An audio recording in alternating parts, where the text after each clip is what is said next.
सियाराम। जय गौ माता की। माधव गौ सेवा मानव सेवा समिति के सभी सदस्यों का दिल से स्वागत, वंदन, अभिनंदन। आपके द्वारा सहयोग दिया, उस सहयोग से गौ सेवा के कार्य क्या क्या होते हैं आपको संक्षिप्त में बताना चाहता। यह खेत है, यह खेत की बुआई जुताई आप सबके सहयोग से कर दी गई है। अब इसमें चरी बोई जाएगी जो गौ माता 6 महीने तक खाएगी।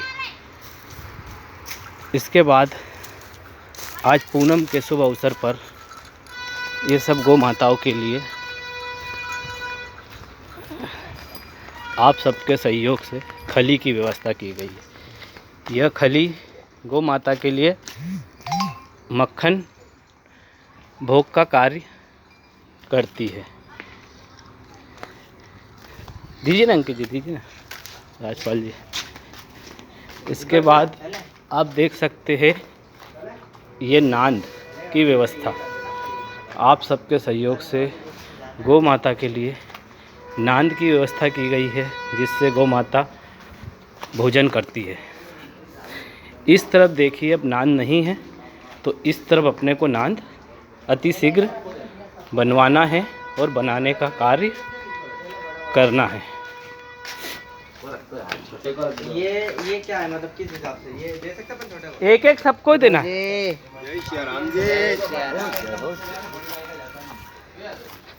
ये पानी की टंकी की व्यवस्था मनीष पाल जी द्वारा, अपने ही सदस्य द्वारा मनीष पाल जी द्वारा की गई, जिसमें गौ माता पानी ग्रहण करती है।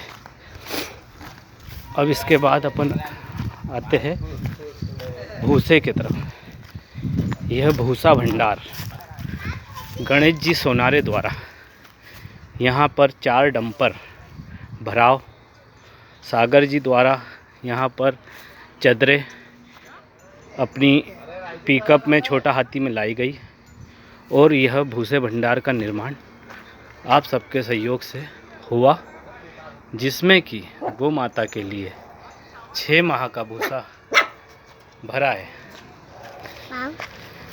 फिर आप देखेंगे कि जो यहाँ ब्लॉक की व्यवस्था है, ये जो ब्लॉक की व्यवस्था है, ये आदेश जी द्वारा, आदेश जी निषाद जी द्वारा यह ब्लॉक की व्यवस्था गौशाला आश्रम में की गई है।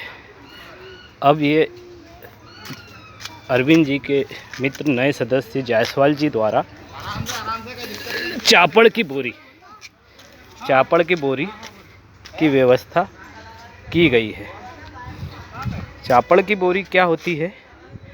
जिस प्रकार भूसा सूखी रोटी है और चापड़ की बोरी सब्जी का कार्य करती है। अंकित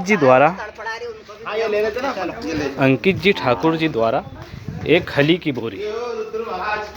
बोरी की गई है। खली की बोरी ये होती है, जिस प्रकार मक्खन हमें सभी को प्रिय है, उस प्रकार मक्खन भोग की व्यवस्था की गई है। यह धर्मेंद्र जी द्वारा रुद्र को पूनम के शुभ अवसर पर खली व्यवस्था की गई है। आप सभी का सहयोग यूं ही मिलता रहे। संस्था यह आप सबसे अपेक्षा करती है। जय श्री राम, जय गौ माता की।